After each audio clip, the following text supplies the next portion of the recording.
සියලු දෙනාට සුබ දවසක්. අද මම හේතු ගහයා ගැන ඔයාලට හඳුන්වා දීමක් කරනවා. මීට කලින් අනිකුත් ගහයන් ගැන හඳුන්වා දීමක් කරා. හේතු ගහයා කෙනෙකුගේ කේන්දරයේ අවුරුදු 7ක් පමණ කේන්දරගත වීමක් තියෙනවා.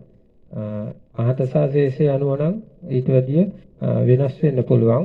එහෙම නැති වුණොත් අවුරුදු 7ක් පමණ කේන්දරයක කේතු ගහයා ඉන්නවා. කේතු ගහයා කේන්දරගත වීම තුළින් නොයෙකුත් කරදර, රෝගාබාධ, ධනහානි, පතුරු කරදර, රෝගාබාධ වගේ දේවල් වැළඳෙනවා.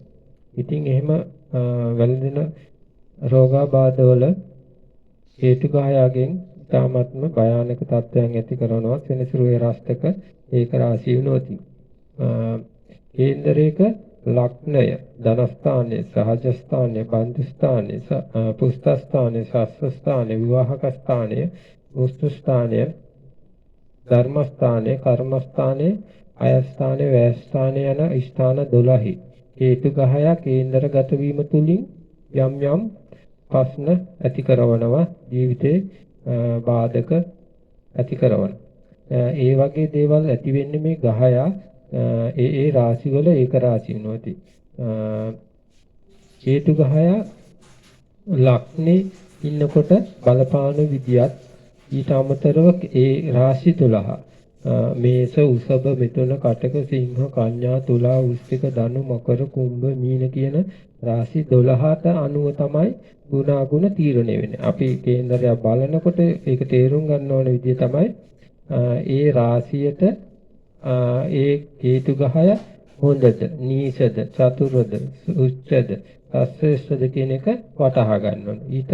ඒක වටහා ගත්තට පස්සේ ඒ ස්ථානයට අනුව අපි කියමුකෝ ලග්නේ වුණොතින් ඒ ලග්නේ අර රාශියට ගැළපෙනවා නම් හොඳ නම් ඒක සුබ ඵල තමයි ලබා දෙන්නේ. ඊට පස්සේ නොගැලපෙන රාශියක් වුණොතින් ඒකේ අසුබ ඵල තමයි ලබා දෙන්නේ. අප ඒක තේරුම් අරගන්න ඕනේ මේ විදියට.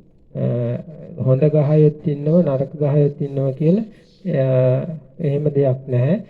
කේන්දර රාශිගත වීම තුලින් තමයි කේන්දරේ හොඳ නරක තීරණය වෙන්නේ. අපි බලමු මේ හේතු ගහයා ස්ථාන 12ට ඉන්නකොට පුජ්‍යලයාගේ ජීවිතයට බලපාන විදිය. ඊට අමතරව මේ හේතු ගහයා ඡායා ගහයේ රාහුයි හේතුයි කියන ගහයන් දෙන්න රාශිවල එකේ 7න් 7ට තමයි යන්නේ. අපි ඒ ගැන කලින් වීඩියෝ වල කරා.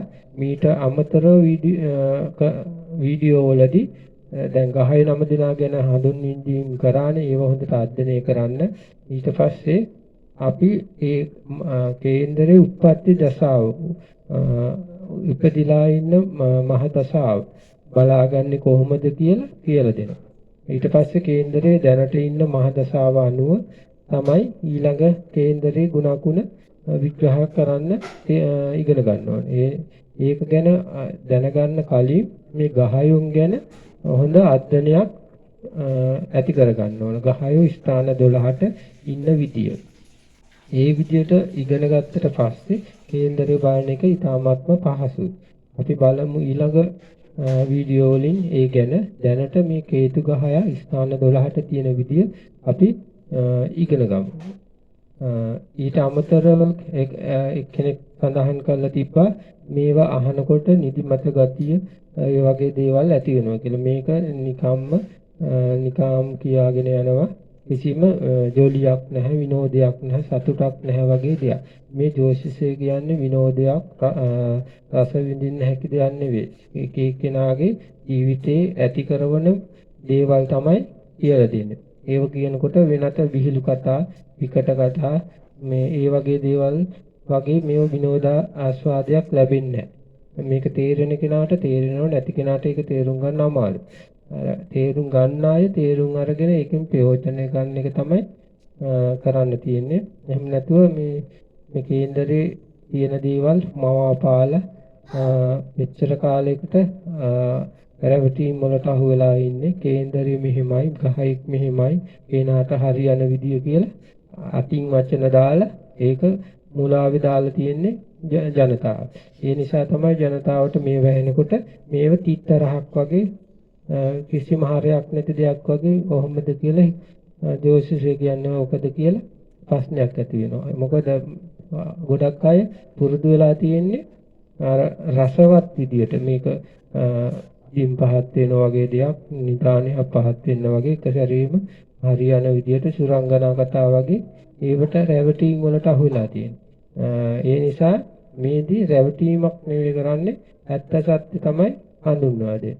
ජෝතිෂය කියන්නේ එහෙම දෙයක්. තේරුම් අරගෙන පුජ්‍යලයේ උත්සාහය තුළින් වෙනස් කර ගැනීම තමයි කරන්න වෙන්නේ. අපි බලමු හේතු 10 ස්ථාන 12 මොන මොන විදියට බලපෑම් ඇති කරනවද කියලා. හේතු 7. හේතු 7 ඉන්නෝනම් කෙනෙක්ගේ විවාහයට බලපෑම් ඇති කරනවා. යහපත් විවාහයක් සිද්ධ වෙන්නේ නැහැ. විවාහ පාපාංශක යෙදිරයි කියලා කෙනෙක් කියන්නේ මෙන්න මේ හේතු 7 ඉන්නවන. එයාට එක විවාහයක් ඉන්න බෑ, එක අරමුණක වැඩ කරන්න බෑ, එක තැනක ඉන්න බෑ, එක විවාහයක රැඳෙන්න බෑ. විවාහේ කඩාකප්පල් කිරීම ඇති කරනවා. යහපත් විවාහ සිද්ධ වෙන්නේ නැහැ. නොගැලපෙන අයත් එක්ක විවාහ වෙන්න වෙනවා.